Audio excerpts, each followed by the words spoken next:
안녕하세요. 오늘 2024년도 경찰 1차 형사법 30번 문제 오늘 여러분과 함께 풀어보도록 하겠습니다. 오늘 30번 문제는 이 형사소송법 그 중에서도 수사 파트에서도 대물적 강제수사, 대인적 강제수사 이렇게 있는데 대인적 강제수사의 핵심 부분 현행범 체포에 대한 문제입니다.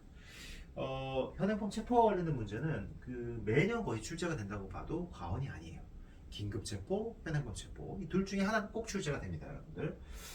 뭐 같이 출제되는 경우도 있어요, 심지어. 그래서 굉장히 중요한 부분이고, 뭐 대물적 강제 수사 부분이 저는 좀 더 중요하다고 봐요. 하지만 이 대인적 강제 수사 부분에서 이 현행범 체포 문제 굉장히 많이 출제가 된다는 거 여러분들 잘 알아두시면 좋을 것 같아요.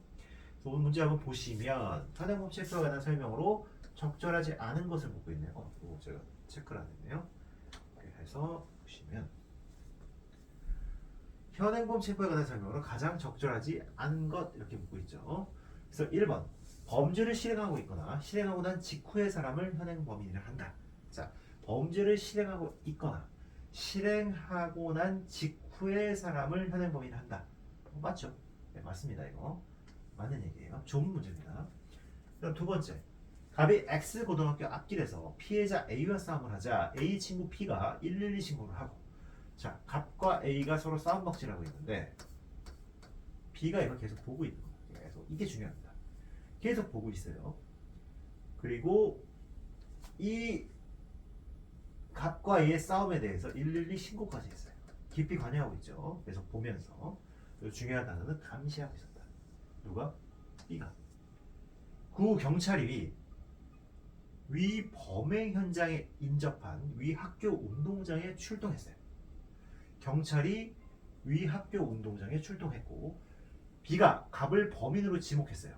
그러자 위 싸움이 있은지 10분 정도 경과한 상황에서 경찰이 곧바로 위 운동장에서 갑을 현행범으로 체포한 경우 그 체포는 위법하다? 위법하다? 이건 아닌 것 같은데 위법하지 않죠. 자, 왜냐하면 계속 감시하고 있었고 그 다음에 범행 현장이랑 굉장히 인접해 있잖아요. 인접해 있잖아요. 그죠? 그리고 10분 정도 경과했어요. 시간적, 장소적으로 굉장히 인접해 있고 B가 계속 감시하고 있어서 어떤 이 현 상황이 계속 유지가 되고 고착해서 사진처럼 유지가 되고 있는 거죠. 이러한 상태에서 경찰이 왔는데 그리고 이 경찰이 체포를 했단 말이에요. 현행범으로. 위법하다고 보기 어렵죠. 현행범 체포의 요건을 갖췄다고 보는 게 맞겠죠. 그래서 이게 잘못됐다.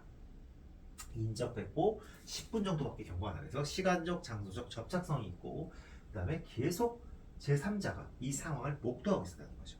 네. 그래서 이런 점들을 참고했을 때 적절하지 않다 이렇게 봐야 되겠네요. 그다음 세 번째, 음주운전 중 교통사고를 내고 의식불명 상태에 빠져 병원으로 후송된 운전자 갑의 신체 내지 의복류에 주치로 인한 냄새가 강하게 난다는 거예요. 갑은 형사소송법 제211조제 2항제 3호가 정하는 신체나 의복류에 증거가 될 만한 뚜렷한 흔적이 있을 때의 준현행범인에 해당된다. 그렇죠? 왜냐하면 교통사고를 내고 의식불명인데 거기에 냄새가 나요. 의복류에서. 이거 뭐죠? 실행하고 난 직후의 사람으로 볼 수밖에 없겠죠. 그래서 준현행범에 해당된다. 맞아요. 그래서 네 번째, 체포한 피의자를 구속하고자 할 때 체포한 때로부터 48시간 이내 구속영장을 청구해야 하는데 맞습니다.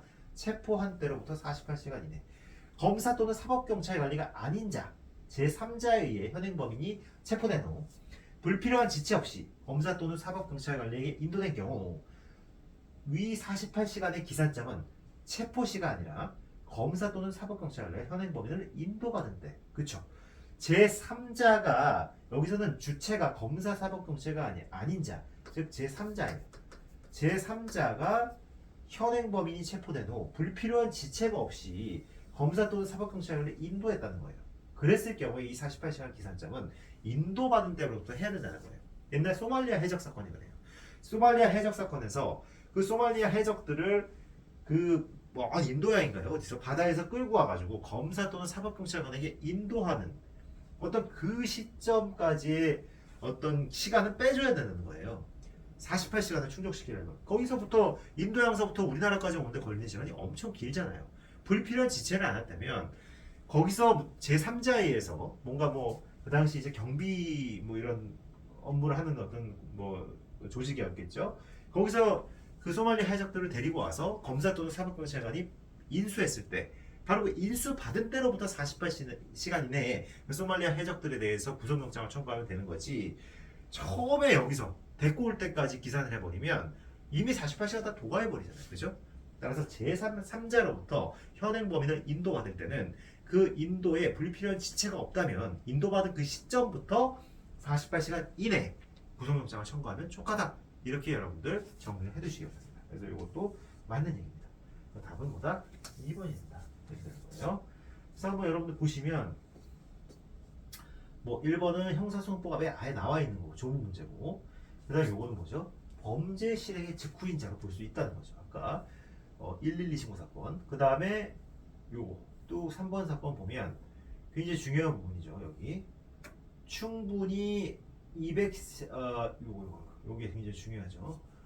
주치로 인한 냄새, 즉 준현행범의 입건을 갖췄다는 거예요. 네, 그래서 요 부분 잘 기억해 두시고 나중에 이 뒷부분도 굉장히 중요한 쟁점이에요. 뭐냐면 이 사람, 이 준현행범인의 피를 채취를 해야 되는 그런 상황이었는데 이 피를 채취하기 위해서 어떻게 채취를 하냐는 거예요. 어떻게? 이때 바로 사고 현장으로부터 곧바로 후송된 병원을 범죄 장소로 보고 범죄 장소에서의 긴급 압수수색 이거를 통해서 혈액을 채취를 하고 사후에 바로 영장을 받아야 된다는 거.